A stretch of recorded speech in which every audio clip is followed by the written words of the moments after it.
स्थान जयपुर शहर मोहनबाड़ी परिसर में देवाधिदेव प्रथम तीर्थंकर आदिनाथ भगवान के मूल नायक के रूप में मंदिर को वंदन, सबको वंदन।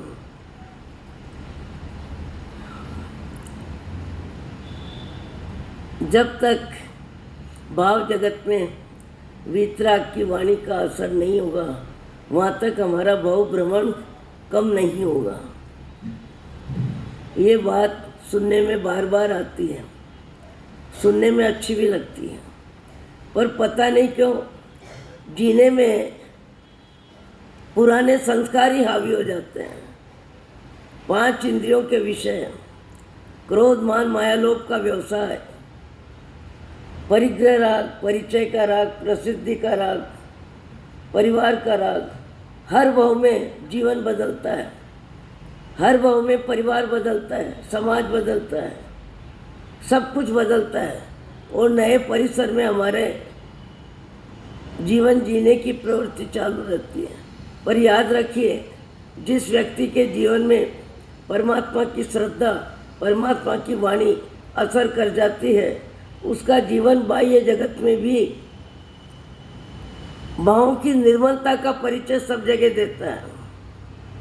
भावों की निर्मलता का परिचय सब जगह देता है और उनकी महामानव जो भी होते हैं, उनकी ऊंचाई जितनी भी होती है, उनको एहसास नहीं होता, उनको महसूस नहीं होता। अपने सद्गुणों की ऊंचाई ऊंचे व्यक्ति को एहसास नहीं होता और दूसरों के गुणों की ऊंचाई का पूरा पूरा मापदंड उनके भाव जगत में उपस्थित रहता है। मुझे याद है, गुरुवर्य विचक्षण श्री जी महाराज देहांत के 5 वर्ष पहले दिल्ली में विराजते थे। विज्ञान श्री जी महाराज को लकवा हुआ, 3 वर्ष दिल्ली में विराजे। एक बार तपागज के साथ भी जी महाराज कहीं से विचरते हुए आए, गुजरात से या राजस्थान से। उन्होंने विचक्षण श्री जी महाराज के बारे में बहुत कुछ सुन रखा था। वहाँ तक कैंसर रोग तो चालू नहीं हुआ था, ये दिल्ली की बात है। कैंसर रोग तो मालपुरा में चालू हुआ और जयपुर में महाराज साहब की साधना रही। तो जितना उनका नाम सुना, जितनी उनके बारे में सुना, उनके मन में अहोभाव आ गया कि ऐसे साधी जी महाराज हैं तो मुझे उनके दर्शन करना है, मुझे उनके दर्शन करना है। वो छोटी दादावाड़ी दिल्ली में उन्होंने आने का प्रयत्न किया, पर उनके विचारों में एक बात चल रही थी, साध्वी जी महाराज बहुत प्रसिद्ध है, बहुत ज़्यादा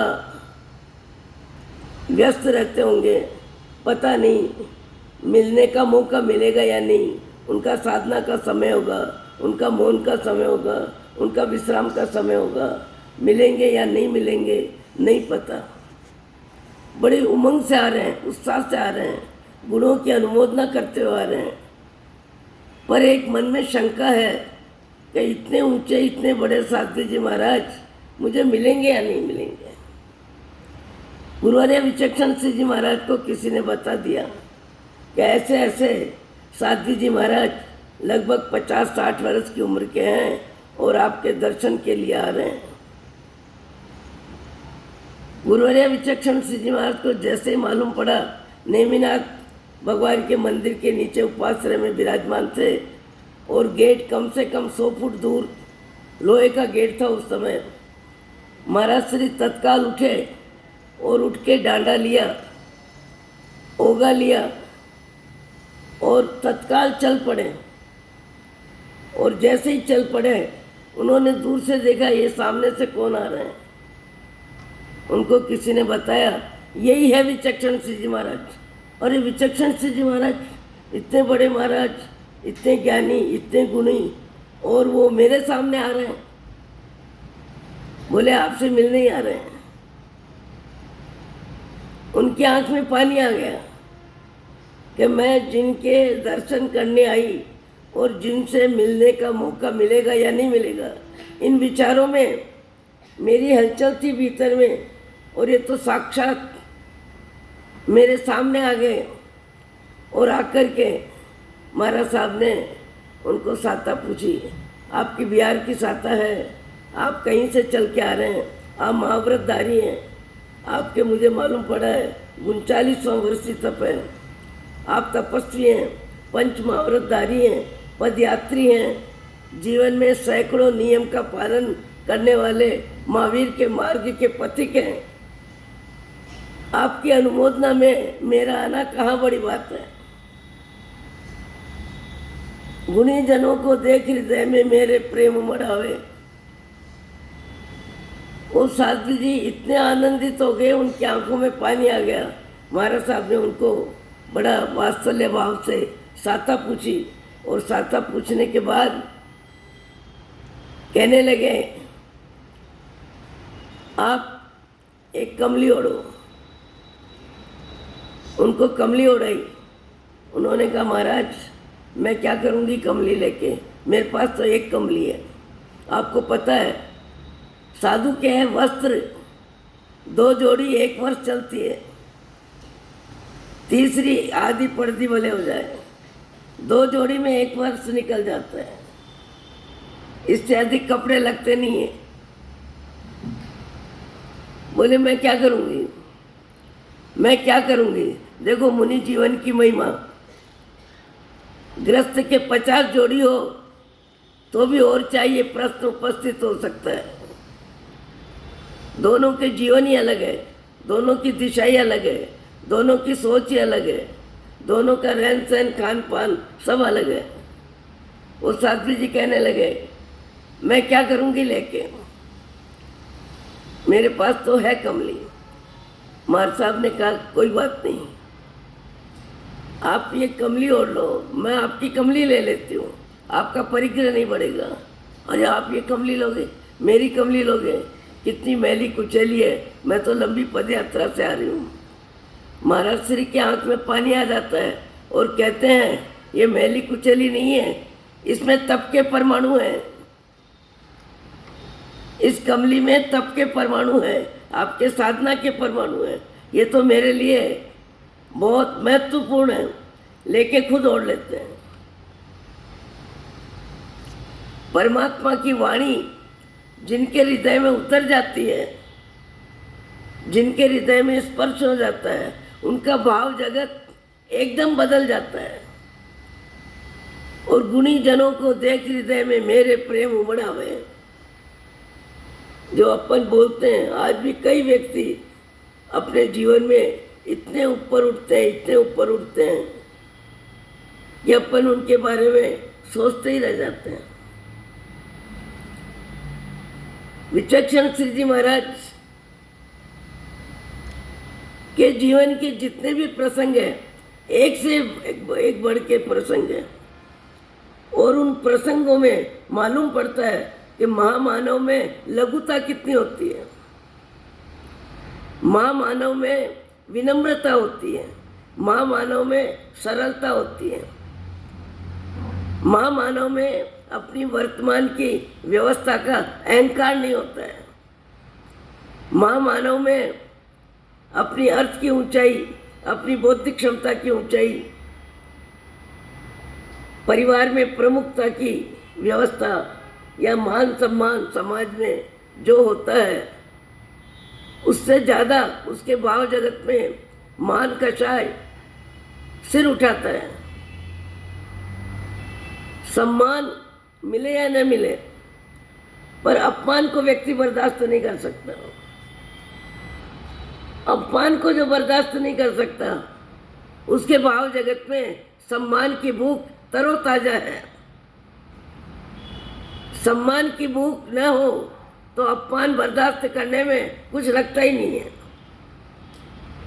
अपमान बर्दाश्त आसानी से हो जाता है। मुझे याद है, मैंने एक बार रायपुर में रामकृष्ण परमहंस विवेकानंद आश्रम में सत्स्वरूपानंद जी एक 60-70 वर्ष के सन्यासी हैं। हमारा उनका बहुत संपर्क रहा है। विचक्षण व्याख्यान माला में उनको व्याख्यान देने के लिए हमने कई बार बुलाया। उनसे मेरी बातचीत हो रही थी। अपने समाज के एक युवक बहुत विशिष्ट वहाँ है।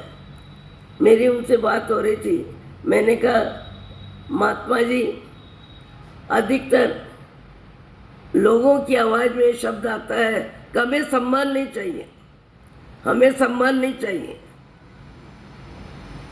सम्मान नहीं चाहिए, ऐसे शब्द अधिकतर व्यक्ति बोलते हैं।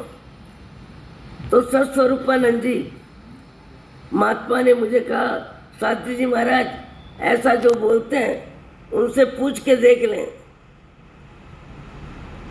कि जिसे बादाम पच जाती है उसे मूंगफली पचाना कठिन नहीं है। मूंगफली वो पचा लेगा, कौन जो बादाम पचा लेता है। बादाम पचाना विशेष ताकत चाहिए, मूंगफली पचाने में कुछ नहीं है। मैंने कहा, कैसे?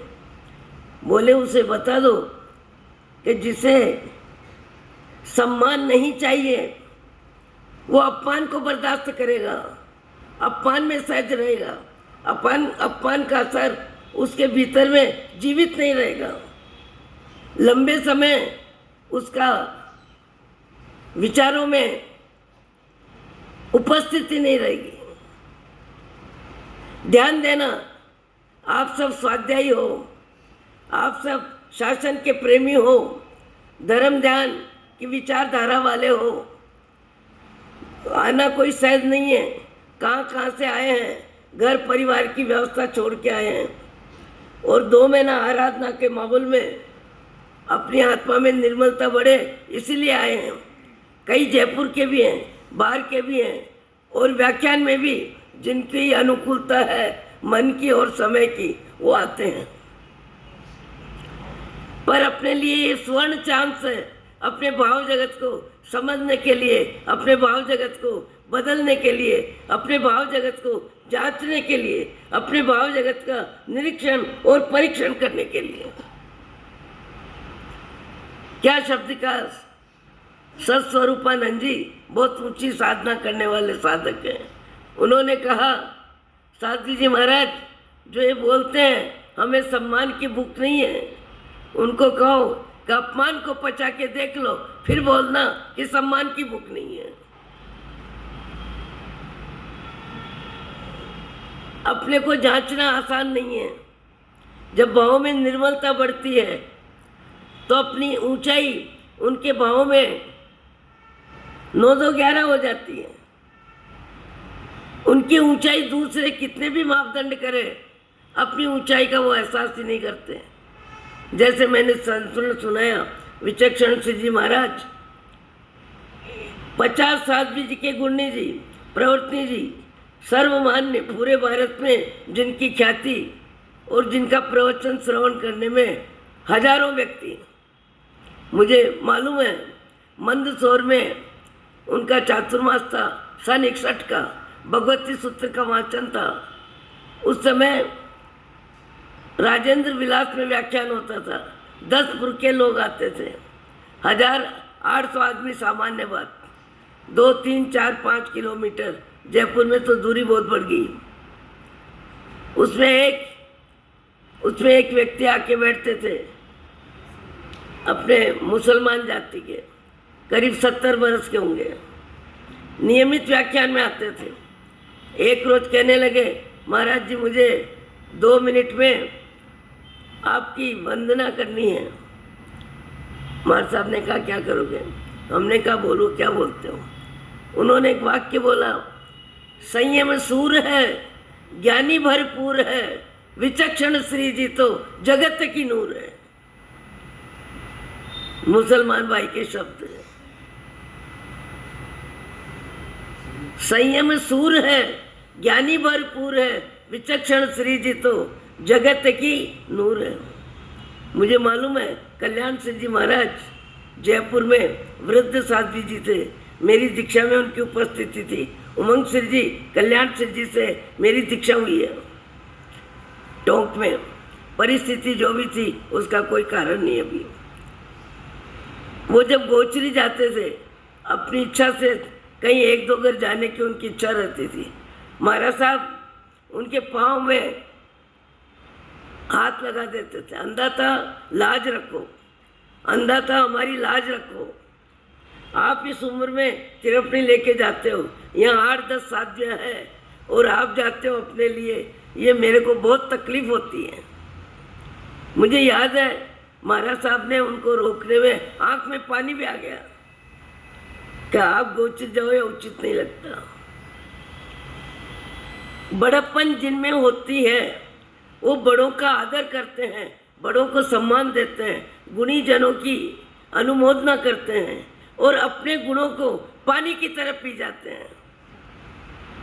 अपने गुणों का एहसास महामानव नहीं करते हैं। बीच के व्यक्ति सामान्य जीवन जीने वाले, जिनको अभी पैसा पचा नहीं है, जिनको प्रभुता पची नहीं है, जिनको अभी समाज में, परिवार में, गांव में, देश में अपनी नाम और आकृति की पहचान प्रिय है, नाम और आकृति की पहचान प्रिय है, ऐसे व्यक्ति अपमान के समय चित्त में अशांति न हो ये संभव कम है।